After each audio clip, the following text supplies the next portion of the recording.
আসসালামু আলাইকুম। প্রিয় বন্ধুরা, ইসলামিক টিপস চ্যানেলের পক্ষ থেকে আপনাকে জানাই আন্তরিক শুভেচ্ছা ও অভিনন্দন। জীবনে সফলতা কি? আমরা সবাই সফল হতে চাই, কিন্তু সত্যিকারের সফলতা আসলে কি? অনেকে মনে করেন ধন, সম্পদ, খ্যাতি বা ক্ষমতাই সফলতার মূল চাবিকাঠি। কেউ কেউ বলেন ভালো চাকরি, সুন্দর বাড়ি বা বিলাসবহুল জীবনই সফলতা। কিন্তু ইসলামের দৃষ্টিতে প্রকৃত সফলতা কি? আসুন কুরআন ও হাদিসের আলোকে এ বিষয়ে জানি।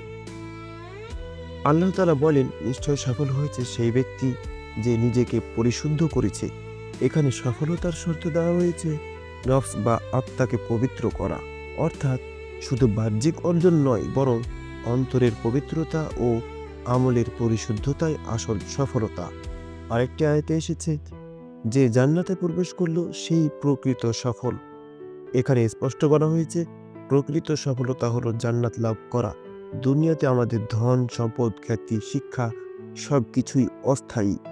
আসল সফলতা সেই যা আমাদের আখিরাতে জান্নাতের পথে নিয়ে যাবে। রাসূল সাল্লাল্লাহু আলাইহি ওয়াসাল্লাম এক হাদিসে সফলতার সংজ্ঞা দিয়েছেন, সফল সেই ব্যক্তি যে ইসলাম গ্রহণ করেছে, তাকে যথেষ্ট পরিমাণ রিজিক দেওয়া হয়েছে এবং আল্লাহ যা তাকে দিয়েছেন তাতে সে সন্তুষ্ট। এই হাদিস থেকে তিনটি শিক্ষা পাই। এক, ইসলাম গ্রহণ করা মানে আল্লাহর আনুগত্য করা, যা সফলতার প্রথম ধাপ। দুই, রিজিকের পরিমাণ বড় নয়, বরং হালাল ও বরকতময় রিজিক আসল। তিন, আল্লাহর দেওয়া নিয়ামতগুলোতে সন্তুষ্ট থাকাই প্রকৃত শান্তি ও সফলতা। অনেক মানুষ কোটি কোটি টাকা উপার্জন করেও অশান্তিতে থাকে, বিষণ্ণ থাকে। অন্যদিকে কেউ হয়তো সামান্য কিছু আয় করেও সুখী জীবনযাপন করে। এর কারণ হলো সফলতা ধন সম্পদে নয়, বরং আত্মার প্রশান্তিতে। সফলতা মানে শুধুই দুনিয়ার অর্জন নয়। অনেক মানুষ মনে করেন সফলতা কেবল দুনিয়ার জন্যই দরকার, কিন্তু বাস্তবতা হলো দুনিয়া আমাদের স্থায়ী ঠিকানা নয়। রাসূল সাল্লাল্লাহু আলাইহি ওয়াসাল্লাম বলেছেন, এই দুনিয়া একজন মুমিনের জন্য কারাগার, আর একজন কাফেরের জন্য জান্নাত। এর অর্থ কি? মুমিন জানে দুনিয়ার সুখ সমৃদ্ধি ক্ষণস্থায়ী, তাই সে আল্লাহর বিধান মেনে চলে এবং জান্নাতের জন্য প্রস্তুতি নেয়। কিন্তু যারা আখিরাতকে অস্বীকার করে, তারা দুনিয়াকেই সবকিছু মনে করে এবং এখানেই ভোগ বিলাসে ডুবে থাকে। তাই আমরা যদি প্রকৃত সফল হতে চাই, তাহলে দুনিয়ার অর্জনের পাশাপাশি আখিরাতের সফলতার দিকেও মনোযোগী হতে হবে। একজন ব্যবসায়ী যদি হালাল পথে উপার্জন করেন এবং মানুষকে ঠকানোর চিন্তা না করেন, তবে তিনি সফল। একজন শিক্ষক যদি তার শিক্ষার্থীদের সঠিক জ্ঞান দেন এবং তাদের নৈতিক মানুষ হিসেবে গড়ে তোলেন, তবে তিনি সফল। একজন বাবা মা যদি সন্তানকে ভালো মানুষ হিসেবে গড়ে তোলেন এবং তাদের ইসলামের পথে চালিত করেন, তবে তারাও সফল। কিভাবে সফলতার পথে চলব? সত্যিকারের সফলতার জন্য আমাদের কিছু আমল করা জরুরি। এক, নিয়ত পরিশুদ্ধ রাখা। আমরা যা করি সবই আল্লাহর সন্তুষ্টির জন্য হতে হবে। দুই, হালাল পথে রিজিক উপার্জন করা, হারাম থেকে বেঁচে থাকা এবং বরকতময় রিজিক কামনা করা। তিন, ধৈর্য ও কৃতজ্ঞতা চর্চা করা, কঠিন সময়ে ধৈর্য ধরা এবং ভালো সময়ে কৃতজ্ঞ থাকা। চার, নামাজ ও দোয়ার প্রতি গুরুত্ব দেওয়া, প্রতিদিন আল্লাহর সঙ্গে সম্পর্ক গড়ে তোলা। চার, নামাজ ও দোয়ার প্রতি গুরুত্ব দেওয়া, প্রতিদিন আল্লাহর সঙ্গে সম্পর্ক গড়ে তোলা। পাঁচ, আখিরাতের প্রস্তুতি নেওয়া, মৃত্যুর পরের জীবনের কথা সব সময় মনে রাখা। সফলতার সংজ্ঞা আমরা কিভাবে দেই সেটাই আমাদের জীবনের দিক নির্ধারণ করে। কেউ যদি শুধুমাত্র দুনিয়ার সফলতাকে আসল মনে করে, সে একদমই হতাশ হয়ে পড়বে। সে একসময় হতাশ হয়ে পড়বেই। কিন্তু যদি আমরা ইসলামের আলোকে সফলতার অর্থ বুঝি, তাহলে আমাদের জীবন হবে সুন্দর, শান্তিময় এবং পূর্ণতা লাভ করবে। আমরা কি সত্যিকারের সফল হতে চাই? তাহলে আজই আমাদের জীবনকে ইসলাম অনুযায়ী সাজানো শুরু করি। ইসলামের সফল হওয়ার তিনটি ধাপ। আমরা সবাই সফল হতে চাই, কিন্তু সফলতার পথ কি? কেউ বলে কঠোর পরিশ্রম, কেউ বলে বুদ্ধিমত্তা, কেউ বলে সুযোগের সদ্ব্যবহার, কিন্তু ইসলাম আমাদের সফলতার জন্য 3টি গুরুত্বপূর্ণ ধাপ শিখিয়েছে, যা আমাদের শুধু দুনিয়াতেই নয়, আখিরাতেও সফল করবে। আসুন ইসলামের আলোকে সেই 3টি ধাপ জেনে নিই।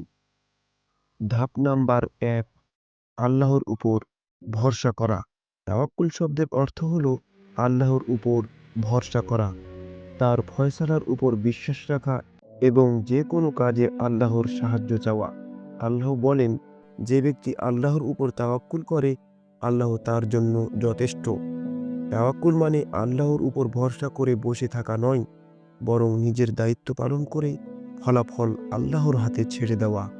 রাসূল সাল্লাল্লাহু আলাইহি ওয়াসাল্লাম এর শিক্ষা। এক ব্যক্তি রাসূল সাল্লাল্লাহু আলাইহি ওয়াসাল্লাম এর কাছে এসে বলল, হে আল্লাহর রাসূল, আমি কি আমার উটকে বাঁধবো নাকি আল্লাহর উপর তাওয়াক্কুল করব? রাসূল সাল্লাল্লাহু আলাইহি ওয়াসাল্লাম বললেন, উটকে বাঁধো, অতঃপর তাওয়াক্কুল করো। তাই আমাদের উচিত পরিশ্রম করা, চেষ্টা করা, পরিকল্পনা করা, কিন্তু মনে রাখা চূড়ান্ত ফয়সালা আল্লাহর হাতে।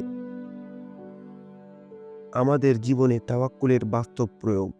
চাকরি বা ব্যবসার জন্য প্রচেষ্টা করো, কিন্তু রিজিকের বিষয়ে দুশ্চিন্তা না করে আল্লাহর উপর ভরসা করো। কঠিন পরীক্ষার জন্য প্রস্তুতি নাও, তারপর আল্লাহর সাহায্য কামনা করো। অসুস্থ হলে চিকিৎসা নাও, কিন্তু শেফা বা সুস্থতা পাওয়ার জন্য আল্লাহর উপর ভরসা রাখো। এভাবেই তাওয়াক্কুল আমাদের জীবনে সফলতার প্রথম ধাপ। ধাপ নাম্বার 2, হালাল উপায়ে রিজিক কামানো ও পরিশ্রম করা। অনেকে মনে করেন সফলতার জন্য যে কোনো উপায়ে হোক টাকা কামানো জরুরি, কিন্তু ইসলাম বলে সফলতা কেবল ধন সম্পদ অর্জনে নয়, বরং হালাল ও বরকতময় জীবিকা অর্জনে। আল্লাহ বলেন, তোমরা যা ভালো ও পবিত্র তা খাও এবং সৎকর্ম করো। রাসূল সাল্লাল্লাহু আলাইহি ওয়াসাল্লাম বলেন, হালাল রিজিক অর্জন করা প্রতিটি মুসলমানদের জন্য ফরজ। তাই আমাদের জীবিকার মাধ্যম হতে হবে সম্পূর্ণ হালাল। সুদ, ঘুষ, প্রতারণা, হারাম ব্যবসা এসব থেকে বাঁচতে হবে আমাদের। রাসূল সাল্লাল্লাহু আলাইহি ওয়াসাল্লাম এর উপদেশ, তোমাদের কেউ যদি পাহাড় থেকে কাঠ কেটে এনে তা বিক্রি করে, তবে তা কারো কাছে ভিক্ষা চাওয়ার চেয়ে উত্তম। এখানে শিক্ষা হলো নিজের পরিশ্রম দিয়ে উপার্জন করাই সম্মানের ও বরকতের কাজ। হালাল রিজিকের মাধ্যমে সফলতা পাওয়ার উপায়। সুদমুক্ত ব্যবসা বা চাকরি করা, প্রতারণা, মিথ্যা ও অতিরিক্ত মুনাফা বর্জন করা, নিজের উপার্জন থেকে গরিব অসহায়দের জন্য সাদকা করা যাতে বরকত বাড়ে। একজন ব্যবসায়ী যদি হালালভাবে ব্যবসা করে এবং গ্রাহকদের সঙ্গে ভালো আচরণ করে, তবে সে সফল। একজন শ্রমিক যদি সৎভাবে উপার্জন করে, তবে সে সফল। হালাল রিজিক জীবনে বরকত আনে।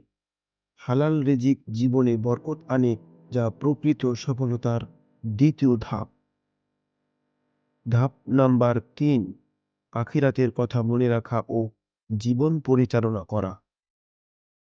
অনেক মানুষ শুধু দুনিয়ার জীবন নিয়েই ব্যস্ত থাকে, কিন্তু তারা ভুলে যায় এই জীবন ক্ষণস্থায়ী। আল্লাহ তাআলা বলেন, এই দুনিয়ার জীবন তো কেবল একটি খেলা ও বিনোদন মাত্র, কিন্তু আখিরাতের জীবনেই প্রকৃত জীবন।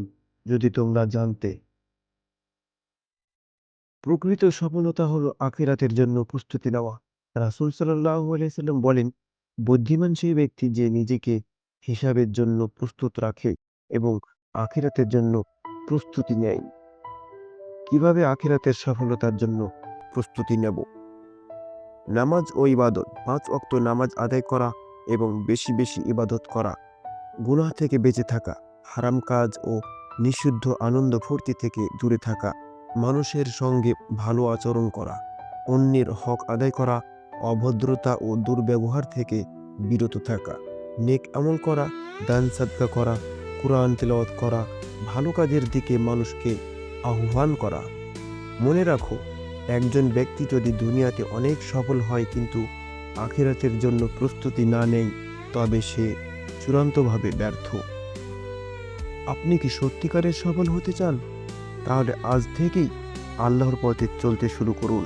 জীবনের লক্ষ্য কী হওয়া উচিত?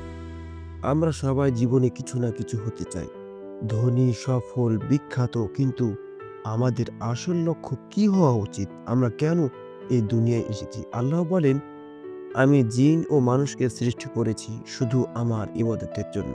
এই আয়াত থেকে স্পষ্ট আমাদের জীবনের আসল উদ্দেশ্য হলো আল্লাহর ইবাদত করা এবং তার বিধান অনুযায়ী জীবন পরিচালনা করা। কিভাবে লক্ষ্য নির্ধারণ করব? ১. আখিরাতের জন্য প্রস্তুতি। দুনিয়ার সাফল্যের পেছনে ছুটে আখিরাতকে ভুলে গেলে চলবে না। ২. হালাল ও বরকতময় জীবন। সুদ, ঘুষ, প্রতারণা নয়, পরিশ্রমী ও সৎ জীবনযাপন করতে হবে। ৩. মানুষের উপকার। রাসূল সাল্লাল্লাহু আলাইহি সাল্লাম বলেছেন, সর্বোত্তম মানুষ সে যে অন্য মানুষের উপকারে আসে। ৪. আল্লাহর সন্তুষ্টি অর্জন। সব কাজের মূল উদ্দেশ্য হতে হবে আল্লাহর সন্তুষ্টি। জীবনের সঠিক লক্ষ্য কি হওয়া উচিত? আল্লাহর ইবাদত করা, হালাল জীবিকা অর্জন করা, ন্যায় ও ইনসাফ প্রতিষ্ঠা করা, পরিবার ও সমাজের কল্যাণে কাজ করা, আখিরাতের জন্য প্রস্তুতি নেওয়া। আপনার জীবনের লক্ষ্য কি? আপনি কি সঠিক পথে আছেন? আজ থেকেই সঠিক সিদ্ধান্ত নিন, কারণ সময় দ্রুত ফুরিয়ে যাচ্ছে।